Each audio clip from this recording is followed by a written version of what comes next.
Good morning, everyone, and thank you very much for joining us to discuss this very important topic.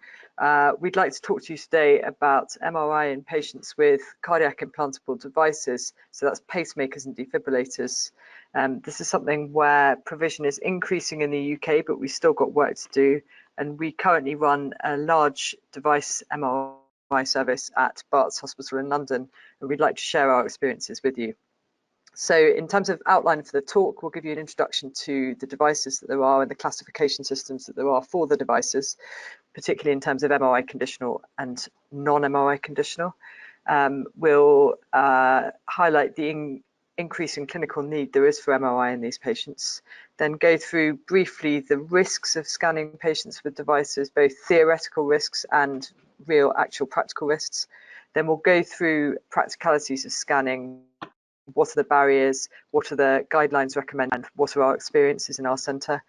And then we'll talk a little bit about scanning non-MRI conditional devices and the additional steps that need to be taken. And finally finish by giving you some tips and helpful information about how to reduce artifact on late gadolinium enhancement imaging in cardiac scans for these patients.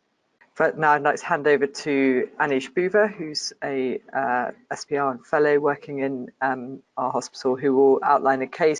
Thank you very much. So it's worth starting with the case because this highlights the real patient clinical relevance and clinical need, because unlike other patients, the referral barrier is quite high. So when they need an MRI, it's really for important indications. And as with this gentleman, he's a 62-year-old, he had Hodgkin's lymphoma about 40 years ago, for which he was treated with mantle radiotherapy. He subsequently had a successful treatment, but then developed a squamous cell carcinoma. This was resected with facial reanimation surgery to deal with facial nerve palsy after the operation, and he was well since. However, about 4 years ago, he developed a new facial swelling.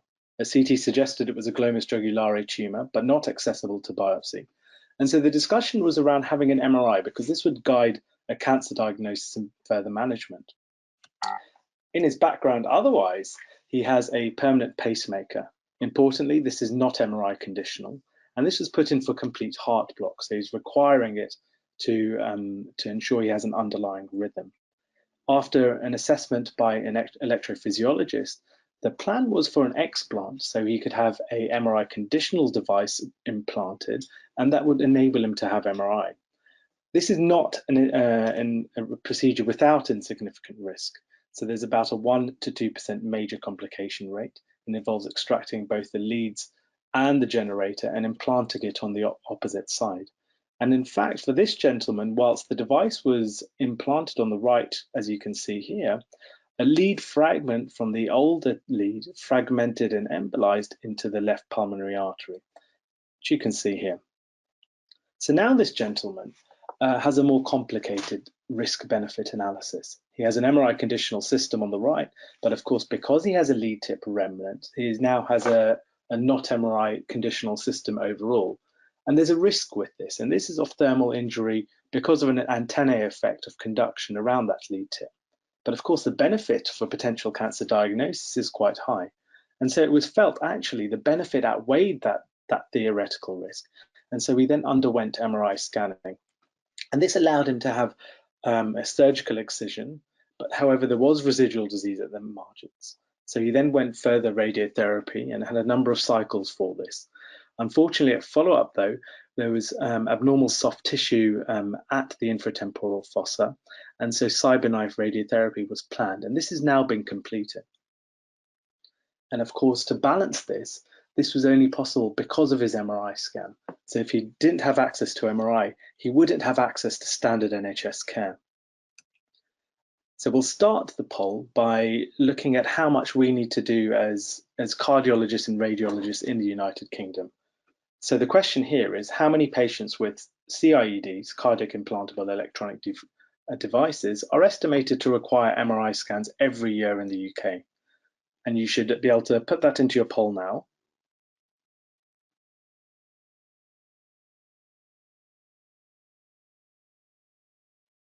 And so the results here are D. So there's an estimated 50,000 MRI scans are required in the UK for patients with CIDs, and that's every year.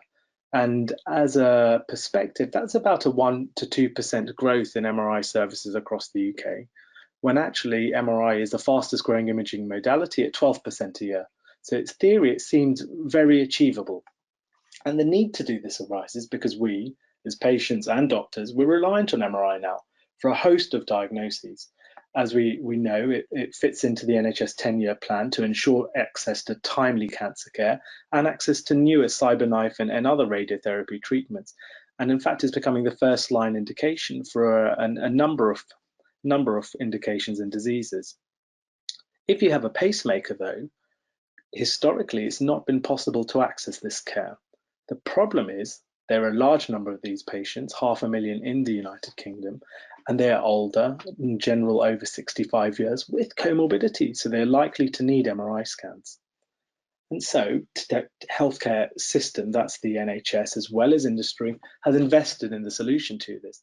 And that's MRI conditional devices, so those which are designed to undergo MRI scans safely under specific conditions. And so what we need to think about this device is what it means. So it's an active medical device. And that importantly means it has a power supply, of course, with software additions as well. And so these are cardiac devices that are not active. You can see there's valves and stents. And at the bottom here are devices that are active. On the bottom left, you see a Reveal implantable loop recorder, just to monitor for abnormal rhythms, a pacemaker, a defibrillator, which is even larger, and on the bottom right, a left ventricular assist device, which is surgically implanted in transplant centers typically.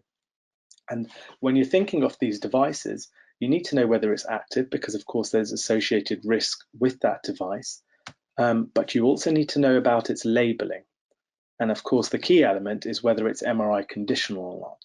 And what that means, it's been tested thoroughly within an MRI environment under specific conditions. So there's a set of conditions that have been tested and we know it is safe. But of course, we don't know whether you breach those conditions, whether it becomes unsafe, or whether it's just not tested, but it likely is to be safe. But you need to know these together, and so our pacemakers and defibrillators are active medical devices, and there's now a large number of MRI conditional devices. And the reason for looking into this was because initially, and over the last 20 to 30 years, we've always been worried about putting these active cardiac devices into an MRI machine, understandably so. So there have been 16 published deaths from MRI that I'm aware of. And of these, about 2/3 were related to patients with cardiac devices. For perspective, there have been about 300 million MRI scans worldwide. So overall, MRI is still, of course, a safe investigation. But when you have a cardiac device, there are different risks that can occur, theoretical and actually practically as well. And often these earlier deaths that have led us to avoid scanning these patients was largely because they weren't aware that they had a pacemaker or defibrillator present when they underwent their scan. But the risk can be split into a few categories. The mechanical effects imply the torque, so the pull on the device from the B0 field. This has been quite low, in the order of a few grams per centimeter squared. So any device has been sitting in for a few weeks or months, it is likely to be held in place, and that's not a big issue. Then you have thermal effects, and the in vitro experiment have shown that lead tip heating can really be quite high. This doesn't seem to bear out in most of the in vivo work, particularly in canine experiments. And in humans, when you look at lead parameters, so the impedance of the leads or what they're sensing from the tissue surrounding the lead tip, it appears to be a smaller effect. Relating back to our patient, he had a lead tip in, which was a remnant. And so there's a risk of conduction around that lead tip. This is, of course, proportional to the lead length itself. And because this is just a small lead tip, it's theoretically lower risk of heating. But of course, there's no way to quantify that. Electromagnetic interference implies that you have your radio frequency interfering with either the system of the device or that system is reading the RF. And that can mean it can mistake it as an underlying heart rhythm and stop pacing if it's a pacemaker, or a defibrillator can mistake it as a ventricular tachycardia and wish to administer therapies. It can, of course, damage the software components, that's a power and reset in technical terms, and that means that the device loses its program settings. Sometimes that's just a small amount of information, such as an ID number or one particular setting, or it can be the whole device restored to manufacturer conditions. It's idiosyncratic, and we don't really understand why that happens yet. And then there's an added risk, and before, of course, we weren't appreciating this, but what's prompted the design of MRI conditional devices in this talk is because there's a risk of not performing MRI scans as well. And this needs to be factored in when we're making our decisions about scanning these patients. And so these are all MRI conditional devices. They've been around since 2008, and now as cardiologists, they're put in as an industry standard within the United Kingdom. So about 99% of the devices we're putting in. There's still, of course, a large proportion that were put in before these recent advents. So we still have to deal with the older legacy devices and the new MRI conditional ones. And just to give you a range here, you have devices at the top, which are all pacemakers, larger defibrillators which are an extra third lead to allow cardiac resynchronization therapies. And on the bottom here, you can see that we've got the implantable loop recorders, and you can see a device with 4 tines, and that's actually the new leadless pacemakers that exist.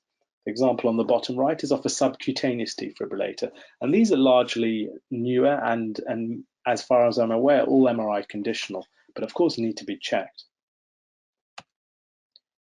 And so over the years, we've gained a lot of experience for this. The first guidelines were put out in about 2008, based really on a published literature of about 50 scans.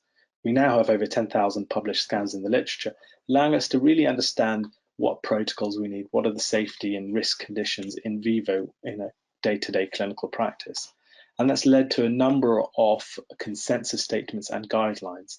The ones I will highlight and you'll be able to find through the resources in this talk are the ESC European Society of Cardiology guidelines in 2013 and the more recent 2017 Heart Rhythm Society guidelines from the US, which provide a breakdown into how to think about setting up a service. In the UK, we published a consensus statement about 4 years ago, and this is being reworked at the moment, so hopefully you'll see that soon. On to the second question before we get into the logistics of scanning. Scanning patients with MRI conditional implantable cardiac devices does not generally require which of the following? And again, enter your polls.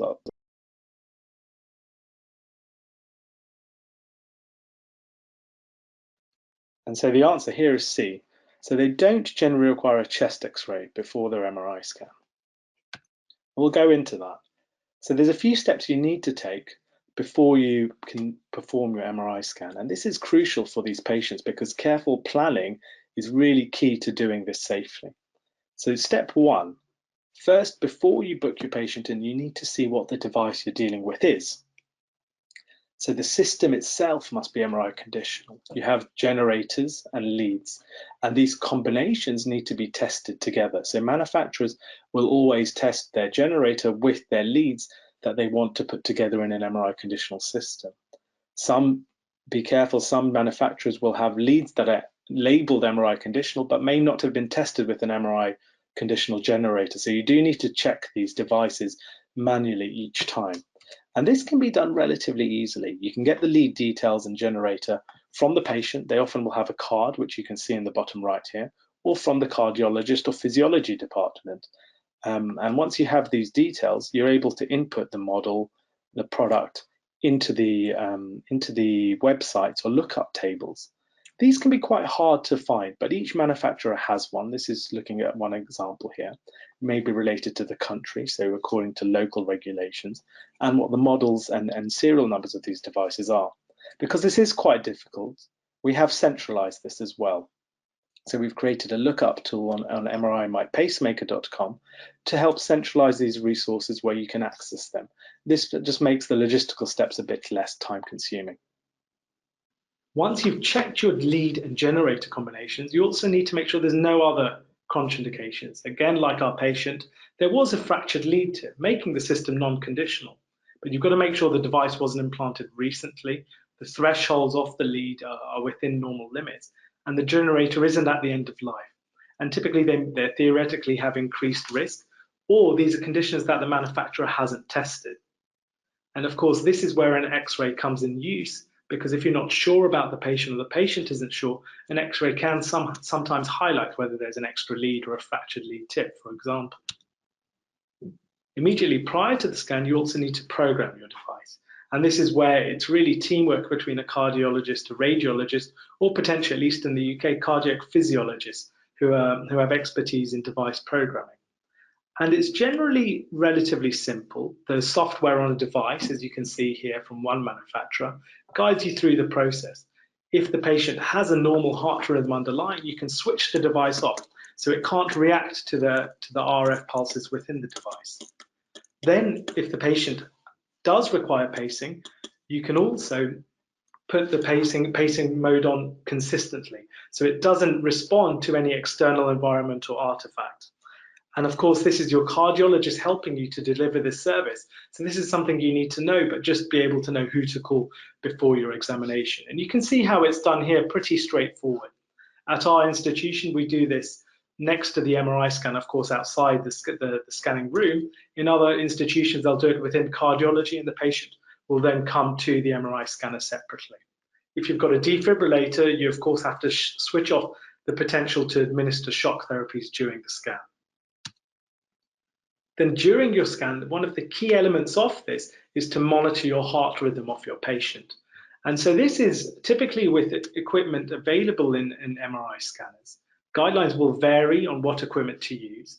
So the European guidelines will request just an ECG monitor. What we do is use a pulse oximeter as well as an ECG monitor, because this allows two forms of monitoring. So RF will cause interference on your ECG, making it quite difficult to read, which is more robust with a pulse oximeter. And in fact, your US Heart Rhythm Society guidelines recommend both these forms of monitoring. But in addition to monitoring, you also need to have the right equipment in case anything goes wrong. And again, you need to have a defibrillator on standby. You can see that here, and someone who's able to administer advanced cardiac life support for the duration of the scan. During the scan itself, there are of course conditions, and it's important to clarify what these conditions are. So these are conditions where the manufacturer has tested that the device is safe. So for example, you can see that sometimes these conditions are body part specific, what is in the ISO center. So some devices will say you can scan the head upwards, but not the thorax. And that doesn't necessarily mean there's increased risk within the thorax. It just means that the device hasn't been tested within that area. And so it's worth, of course, you need to follow the conditions of use, but it's worth recognizing that when you're deciding on the risk benefit of performing these scans.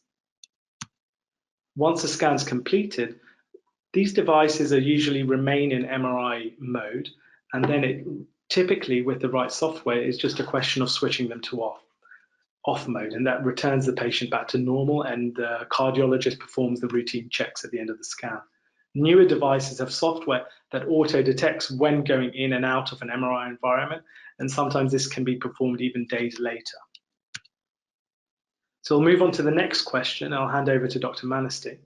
MRI scanning for pacing-dependent patients with non-MRI conditional defibrillators requires which of the following?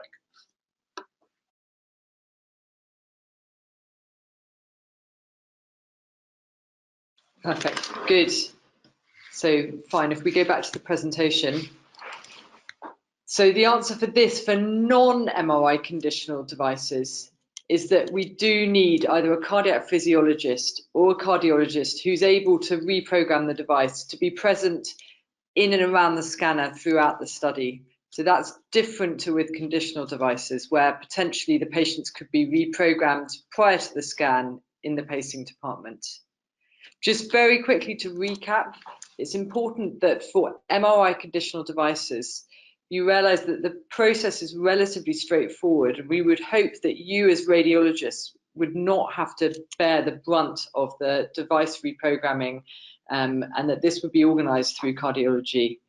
Similarly, chasing the device details can be burdensome, and we would argue that getting interaction from your pacing clinic is important to help with that, and device checking can be done by the pacing department and the pacing physiologist. Different hospitals have different setups, but certainly it's important that you use your cardiologists and your pacing department, because they are facilities that have expertise in doing this, and that will take some of the workload off yourselves, and so you can concentrate more on the imaging side of things. So we've talked about the MRI conditional devices, but what about patients who have legacy non-MRI conditional devices? So devices that have been not tested as safe in an MRI scanner. So there are thought to be about 1.8 million active implants like this in the US alone. And certainly there is a large body of patients, probably almost half of patients in the UK have non-MRI conditional systems. That will change as time goes on, because patients will have newer patients will have MRI conditional systems implanted, but currently about half of patients in the UK will have non-MRI conditional systems. So can these patients not undergo MRI? Well, actually, you may have heard that there have been two recent large publications in the New England Journal of Medicine in 2017 looking at the risk of scanning these non-MRI conditional devices. And this has largely changed the way that people, particularly in the US, think of these devices and the risk that they associate with it. So the first study was the MagnaSafe registry, which was a multi-center registry, including scans from over 1,500 patients with non-MRI conditional pacemakers and ICDs. Importantly, this was non-thoracic scanning at 1.5 T only. So patients having cardiac scans were excluded in this study, and it was 1.5 T only. There were also some fairly strict exclusion criteria. What they found in this study was that there were actually no major complications, no deaths, no lead failures, no losses of pacing, no ventricular arrhythmias at all. But there was one patient whose generator failed at the end of the scan. It was found when they actually looked into this that the patient hadn't actually been reprogrammed correctly before the scan. So the ICD was trying to shock the patient and was unable to in the scanner. So this wouldn't actually have occurred if the patient had been programmed correctly. There were some electrical resets in some of the very old pacemakers, but these were temporary, and again, nothing needed to be done clinically to these patients. The second study was a larger study from all the data from a single center from Johns Hopkins in the US. This had more relaxed inclusion criteria, included thoracic scans, and again had pacemakers and ICDs. They found electrical reset in 1 in 200 of the studies, but the majority of these resolved following reprogramming, and in none of the patients did they require either a device or lead change, and there were no clinical complications with the patients. There were some minor changes in lead parameters in a small proportion of patients, but again, this was not clinically significant. And actually, the authors of the study concluded that this confirms that pretty much anybody who has a pacemaker or defibrillator can, with very few restrictions, safely get an MRI scan if they need it. And I think this highlights several things. Firstly, it highlights that probably most people can get a scan, but importantly, it has to be if they need it. And that's the key question for scanning these patients with non-conditional devices. You really need to be able to justify the risk benefit. And if the benefit clearly outweighs that risk, then there should be something you should consider.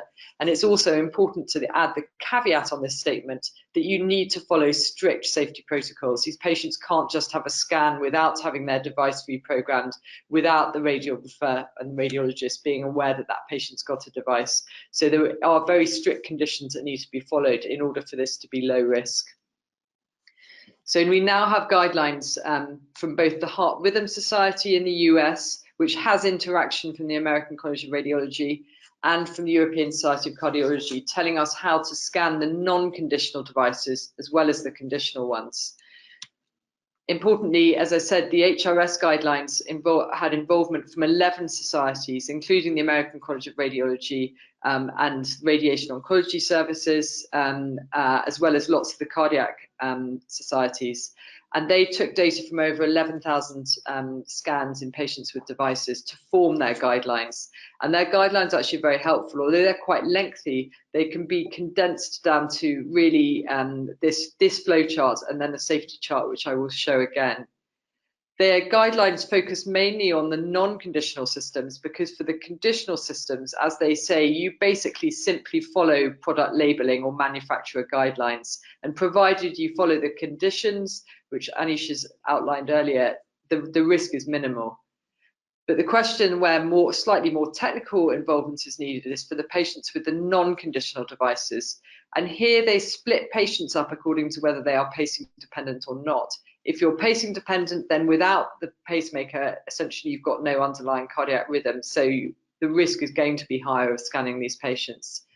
But what's important really is about the level of supervision that's required for these scans. And I think the important thing is to be aware that there must be somebody available at the time of the scan who is able to reprogram the device if needed. And so this is the difference, particularly for the non-MRI conditional devices. They also provide this worksheet, which is actually very helpful, which allows you to record the important information both before, during, and after the scan, and again to make sure that no steps are missed regarding monitoring and reprogramming. So the first step is before the patient turns up, you record what their device information is, what leads they've got, whether they've got any abandoned leads, etc. And so that helps everybody be aware of what the device is that the patient has got. They then ask you to complete whether it's MRI conditional or not, and then give you safety checks here telling you what you should be doing, what you should be monitoring, what other safety precautions you should be taking for these patients, including additional ones that are needed for non-conditional devices. And then they ask the physiologist or cardiologist to record the device details before and after the scan to make sure that there have been no significant changes, and to record that so they can make a comparison.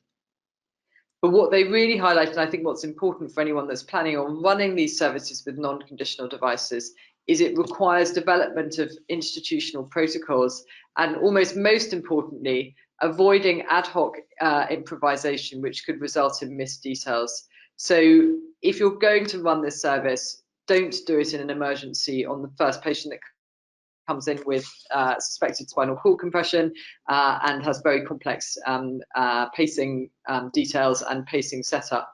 You should be trying to run this in the cold light of day with careful planning, careful standard operating procedures in place, and all the right people available.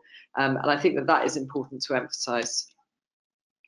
It's also important to emphasize that there is an issue in this country with remuneration for these scans. Currently, we don't have a tariff for scanning patients with implantable devices. That's something we're working on currently. The US has actually taken the view that the safety both of scanning conditional and non-conditional devices is such that actually they now will fund scanning non-conditional devices as well as conditional ones. So in the US, with all the litigation that happens within medical care in the US, they feel that the risk of scanning a non-conditional device is not great enough to prevent you getting funded to scan these patients. In the ESC, bringing the guidelines closer to home, they recommend that there is a 2B level of indication for scanning patients with conventional devices, provided appropriate precautions are taken. So they don't suggest that this is unsafe. And in the HRS, Heart Rhythm Society guidelines, they actually go further and say it's a class 2A indication. So this is a very reasonable thing to do. And they say that even patients who have just had their devices implanted, if it is clinically needed, you can scan, providing you are following these indications. But next, we need to think actually about what the clinical value is. Going to all of this effort and putting a patient at, albeit small risk, is only worthwhile if the clinical value of doing the scan is high. And this is data from Pittsburgh on 750 patients who have non-MRI conditional devices who underwent MRI scan. The majority, as you'd expect, are for neurological indications, then MSK and cardiovascular. And what they saw is that the yield from scans, both in terms of diagnostic changes and management changes, was extremely high, both in cardiovascular and neurological exams. And this is significantly higher than the yield from general MRI scans. And I think it's important to emphasize that from our experience and from experience of other centers who are doing high volumes of these scans, the patients have had to get through significant amounts of hurdles to get to that point. Often the patient themselves have been told they can't have an MRI scan, so they themselves might be reticent to go forward.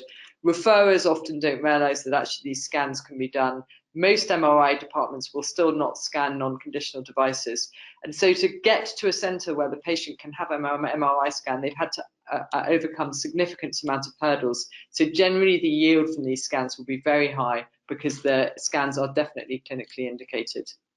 So for our non-conditional devices, we ask for written confirmation from the referrer that not only can the clinical information not be obtained using any other modality, but secondly, the clinical indication is such and the scan is such that it's likely to yield clinical information that will change management.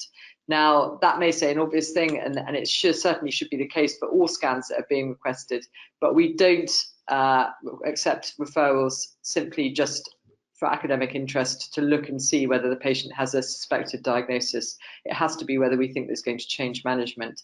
And thirdly, we ask all of our patients to sign a written consent form so that they are aware of the risk of undergoing a scan. One particular group of patients which previously were precluded from having scans really under any circumstances were those who had abandoned leads, so old leads that were not attached to a pacemaker or a defibrillator. Previously, it was thought that these might cause undue tissue heating and either pain or potentially myocardial scarring. But this was a study that's relatively recently been published where none of the patients, the 97 scans that were done, none of the patients had any complications clinically. There were no changes to any of the device parameters. And they also measured troponin levels before and afterwards in a subgroup of these patients. And none of these patients had even a flicker of a troponin rise, suggesting that actually tissue heating in patients with abandoned leads is probably relatively insignificant. And certainly at our centre and certain other UK centres, they will accept referrals and scan patients with abandoned leads, provided that the indication is robust enough. There are some rare scenarios where extra caution is needed and where we won't scan those patients. So people with very old pacing generators who are pacing dependent, we know that those devices are more likely to go into an electrical backup mode, and then we would not accept the referral. And so there are certain very old devices where you can't program the defibrillator off if the patient is pacing dependent. And obviously patients that are being temporarily paced using an external temporary pacemaker, or those who have a left ventricular assist device, which is completely MR unsafe, I would not scan under any conditions. But I think as a country as a whole, and when we're thinking about service provision to this patient body as a whole, we shouldn't be focusing on these rare scenarios of small groups of patients where it's unsafe. And in fact, what we should be concentrating on is providing MRI scans to the majority of patients. And the majority of patients are those with MRI conditional devices. And we're still not doing what we should do. So this was a survey we completed in 2014-15, where we sent a written survey out to all of the MRI units in England. We had response rates of 87%, but what this actually showed is the majority of centres still will not scan patients with MRI conditional devices.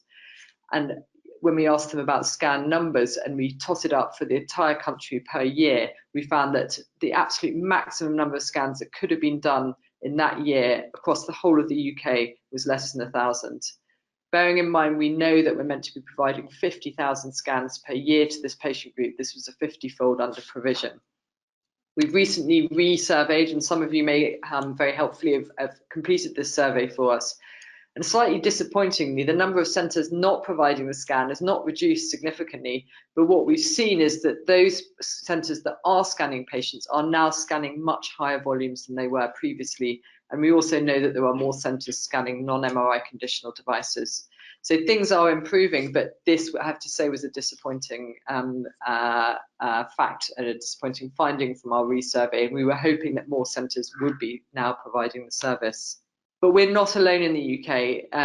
The data from Italy and from Ireland, which I'll present now, suggests that the similar problems are present elsewhere. So this was the really pro-MRI study, which looked at data from Italy in patients implanted with an MRI conditional device. Of those who were implanted, 7% needed an MRI scan within 1 year. And of those patients who were referred, 38% of them had MRI requests declined, although this was mainly in defibrillator patients. But these were patients with MRI conditional devices. 70% of those with MRI conditional defibs had their requests declined. And similarly, data has just recently been published from Ireland, looking at the units in Ireland, both public and private. And of those patients referred for MRI scans, over 60% of them had them refused. But why is it that we're not providing this service in more centres in the UK? And what is it that we can target to try and improve this situation?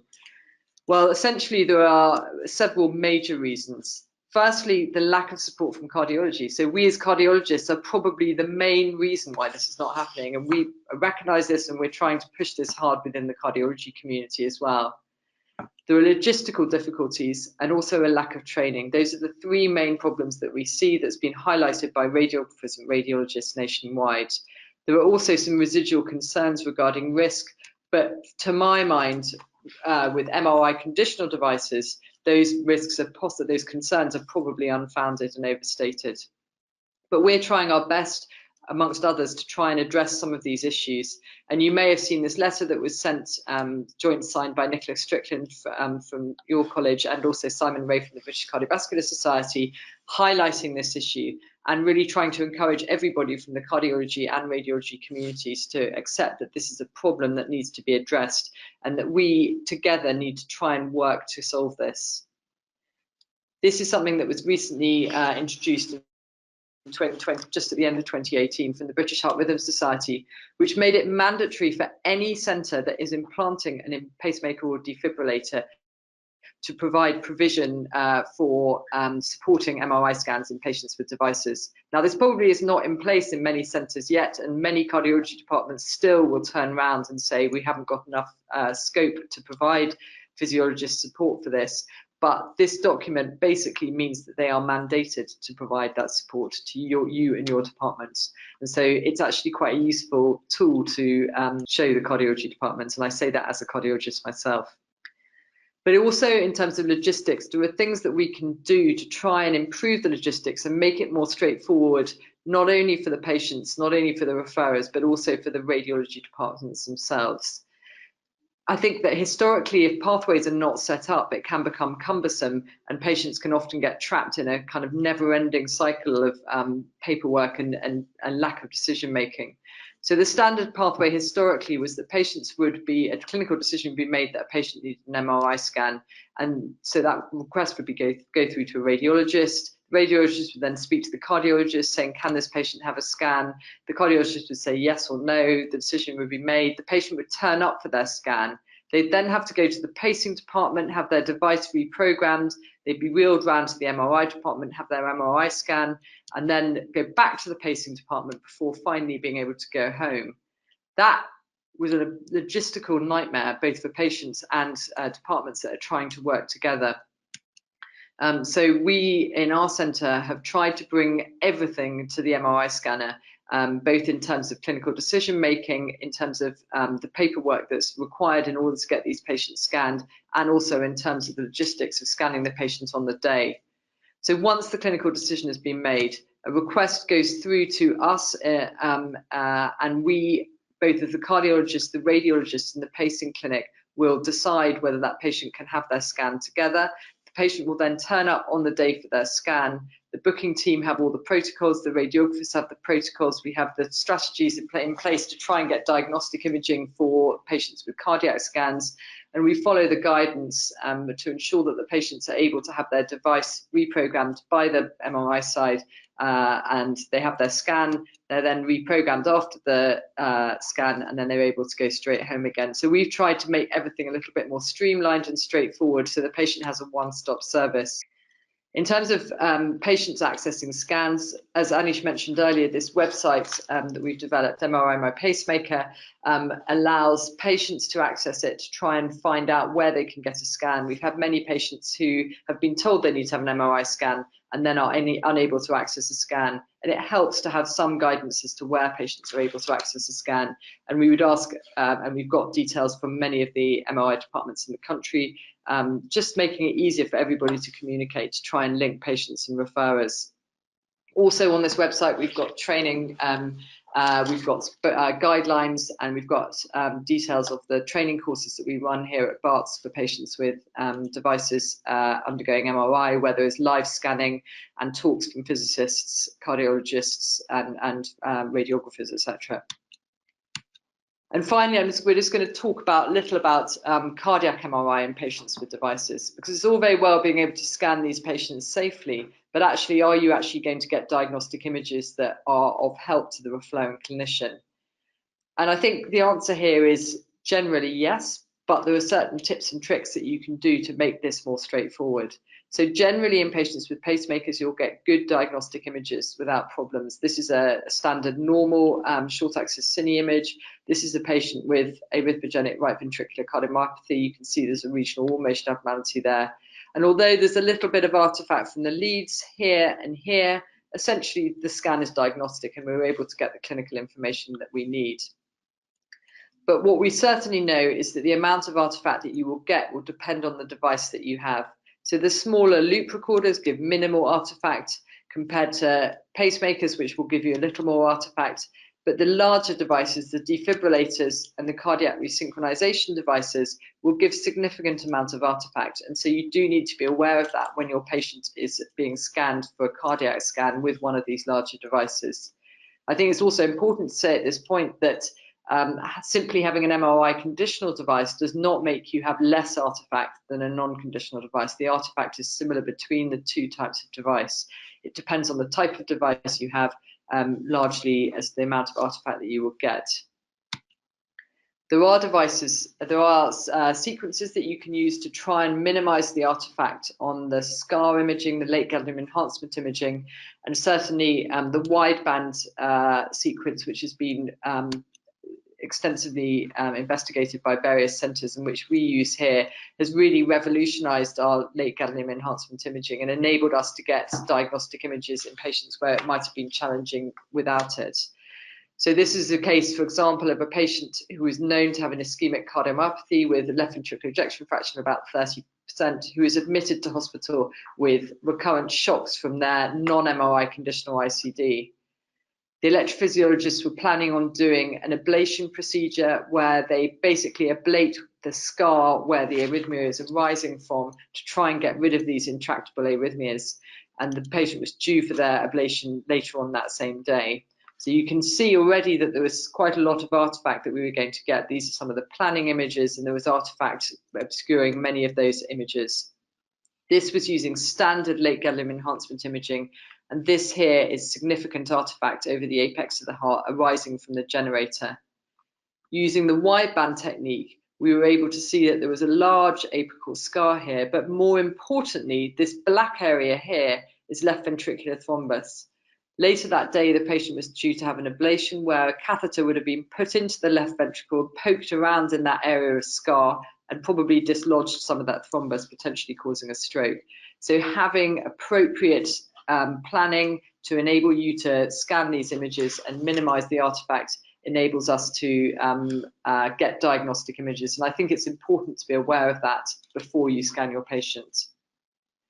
So in summary, I think it's important that us as a nation address the inequity that many of these patients with devices are facing in terms of access to MRI. Many of the safety concerns are outdated. The majority of patients now will still have, an MRI conditional device, meaning that most centres are able to scan this, providing they have appropriate safety setup. The clinical need is there. We now have the safety evidence to suggest that this is safe and it's something that we can do. And the experience is there. If not in your centre, there are other centres who will be able to help you, to mentor you in this process. And certainly we've done that for many centres around the UK. It's important that we do increase provision, but that depends on your help as a radiology community and us as cardiologists supporting you to set up new services to enable you to scan your patients. And finally, just to say, it is worth looking at this website, MRI My Pacemaker. It has got many tools on there that may be of use to you. And it's something also that patients can look at. It gives them information about what it means to have an MRI scan with the device and what is required. And it's important also that they understand that they can't just turn up and get into a scanner, that there are safety protocols that need to be followed. And they must still tell radiology departments that they have a device in situ before they turn up for a scan. Importantly, I'd also like to emphasise that we are formed a working group with the Royal College of Radiology, NHS England, IPEM, SOR, BAMA, etc., to try and ensure that we have guidance out there and also tariffs in place to ensure that everybody feels confident to scan these patients and that there is remuneration available in an appropriate way, because without doubt these scans are more complex to do. Anyway, I would like to end there, but just to encourage all of you to get in touch if you've got any questions, either in terms of the logistics of scanning them or business cases to try and get services up and running. But by all means, ask any questions now, because we've got some time at the end now to address any questions that you would like to ask. Does anyone have any comments? Does anyone? I'm not sure if you're all able to see that. It's just a comment about saying that obviously somebody's having difficulties with their local cardiologist, which we've certainly had reports of from many centres around the UK, and even some of our local teaching hospitals in and around London, patients who have their MRI conditional devices implanted, and they're told by their cardiologists as they're having their devices implanted that they've got these wonderful new devices that they can have an MRI scan with. When they turn up at the same centre 6 months later and ask for a scan, they're told that they won't be scanned locally. I think that's not an acceptable state of affairs, and that's why British Heart Rhythm Society has brought in these new guidelines to try and encourage cardiologists, well, not even to encourage, to try and mandate them to support radiology departments, because this is not something that can be done by radiology alone. It must be driven both by radiology and cardiology in combination. The other group that may be happy to help are the cardiac physiologists. So they're physiologists trained in device programming and often will know a lot more than myself on how to program the devices. And so even if your cardiologist is busy and you have an MRI conditional device, your physiologist may be able to plan that scan just with the support remotely of the cardiologist, kind of reducing their administration burden. So that may be one opportunity to try and persuade your cardiologist to help. So we just had a question saying, who do you think should be obtaining consent for non-conditional devices? Cardiologist, referring clinician, radiologist, or radiographer? And this is a question that also I've been asked already. And I think it's important, in an ideal world, what we will have and what we're trying to produce at the moment is a document that patients are able to read, a patient information leaflet telling them what the risks are. Now, it's never going to be exactly personalised to that particular patient, their particular device, but if they could have a broad patient information sheet to read, in an ideal world, they should be consented on beforehand, but generally what's going to happen is that patients are going to be consented on the day. Whether it certainly shouldn't be by the radiographer, probably shouldn't be by the referring clinician. So the question is it the cardiologist or the radiologist? Generally, the risks associated with the actual scan in terms of what the risk is to the device are probably better answered by the cardiologist. That's what we have at our centre, but I'm not sure whether that's the same elsewhere. So we haven't actually, there's no national guidance on that currently, but that's something that probably we should introduce. And of course, for MRI conditional devices, it's different. So we don't take a formal signature consent for those patients. So that will of course be the large proportion of the service. And so hopefully that extra step shouldn't apply for everyone.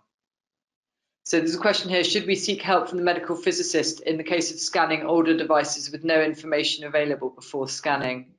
So if I'm honest, we actually don't scan patients where we have no information available. It requires quite a lot of administrative support, and our admin team are really helpful at doing that. But I don't think you would have to be in a real emergency situation to be scanning without any information. We like to know information, obviously, on what the make and manufacturer model of the device and leads are, but it's also useful to have information about whether the patient is pacing dependent, make sure all of the lead parameters are within acceptable limits, the battery is not about to deplete, etc. And I think it is useful to have that information. So, question, should we seek help from the medical physicist? The question is, what's the medical physicist going to be able to do about that? What they're going to recommend is, if you really feel that it's clinically indicated, then to go ahead, but reduce your SAR. But I think that's what we would be doing in every case anyway. In any case, you're trying to reduce your SAR, and you try and scan on the 1.5T where possible. But we don't scan devices where there's no clinical information. In the future, this is work that's being done by Imperial in conjunction with us, where they've basically developed a machine learning algorithm that's able to take a chest X-ray and is able to identify the make of the pacemaker with 99 to 100% correct performance, and actually even the model in nearly every type. They're able to tell you what the model of the device is. And so that will tell you information about the actual pacemaker generator, but it won't give you the information about the leads. But things are moving forward in that, and the idea is that hopefully in the future we won't require paperwork, the paper trail won't be needed, and that patients will actually be able to potentially have a chest X-ray, which would be able to identify the device if that information is not available. Does anyone else have any other questions? If there's no other questions, I think we will finish there. Thank you. Thank you all for listening.